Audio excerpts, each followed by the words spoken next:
సర్వేంద్రియానం నయనం ప్రధానం. అలాగే మన ఆర్గాన్స్లో నేత్రాలు చాలా ఇంపార్టెంట్ అంటారు.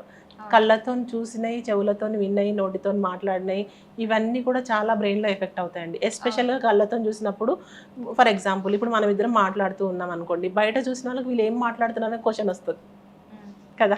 వేరే ఎక్కడో దూరంగా మాట్లాడినప్పుడు కూడా ఏదో ఒక క్వశ్చన్ వస్తుంది. కళ్ళతో చూసినప్పుడల్లా కూడా ఆలోచనలు అనేవి బ్రెయిన్లో సర్క్యులేట్ అవుతూ ఉంటాయి.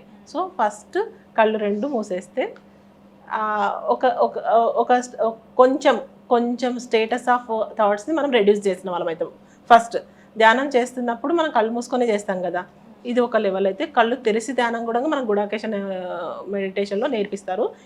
ఇప్పుడు క్వశ్చన్ వచ్చేసి మనము కళ్ళు బ్లైండ్ ఫోల్డ్ చేస్తున్నప్పుడు, కళ్ళు రెండు మూసుకున్నప్పుడు మనకు లోపలికి ప్రయాణిస్తాం అండ్ మన లోపల థర్డ్ ఐ యాక్టివేట్ అవుతుందండి. థర్డ్ ఐ కళ్ళు రెండు మూసినప్పుడు మన దివ్య చక్షు ఓపెన్ అవుతుంది. అలా మన వర్క్షాప్లో ఎంతమందికి లైట్ కనిపించడము, బ్లిస్ స్టేటస్, బ్రహ్మానంద స్థితి రావడము, ఎంతో అద్భుతమైన ఎక్స్పీరియన్స్ పొందుతారనమాట. వాళ్ళు కాస్మిక్ ఎనర్జీని వాళ్ళు చూడగలుగుతారు. ఈ రెండు కళ్ళు మూస్తారు కాబట్టి వాళ్ళ దివ్య చక్షు ద్వారా వాళ్ళు చూడగలుగుతారు అనమాట. ఆ విధంగా ఇది జరుగుతుంది. అండ్ ఇంకా బ్యూటిఫుల్ చెప్పాలి అంటే మణిద్వీప వర్ణనలో కోటి సూర్యకాంతులు, కోటి కోటి చంద్రులు, కోటి కోటి నక్షత్రాలు అని చెప్పి వర్ణిస్తారు కదా.